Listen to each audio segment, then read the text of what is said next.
আজ বানাবো chilli chicken. তো ফার্স্টে পেঁয়াজ, ক্যাপসিকাম, টমেটো, একটু রসুন আলাদা করে রেখে দিতে হবে। তারপর আর একটু রসুন কিন্তু পেস্ট বানাতে হবে।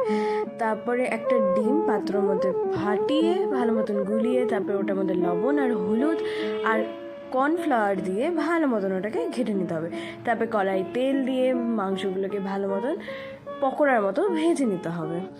যেই ভাজা হয়ে যাবে তারপরে কিন্তু ক্যাপসিকাম, পেঁয়াজ, টমেটোগুলো ভালো মতন ভেজে রসুনের পেস্টটা দিয়ে তার মধ্যে একটু জল দিয়ে লবণ, হলুদ, লঙ্কার গুঁড়ো পরিমাণ মতো দিয়ে তারপরে সয়া সস, চিলি সস সবগুলো দিয়ে কর্নফ্লাওয়ার কিন্তু দিয়ে যাতে গাঢ় হয় ব্যাপারটা, তারপরে মাংসগুলো কিন্তু জলটা ফুটে আসলে দিয়ে তারপরে কর্নফ্লাওয়ার দিয়ে তারপরে ওর উপরে গরম মশলা দিয়ে ভালো মতন কষিয়ে কিন্তু আমাদের রেডি চিলি চিকেন।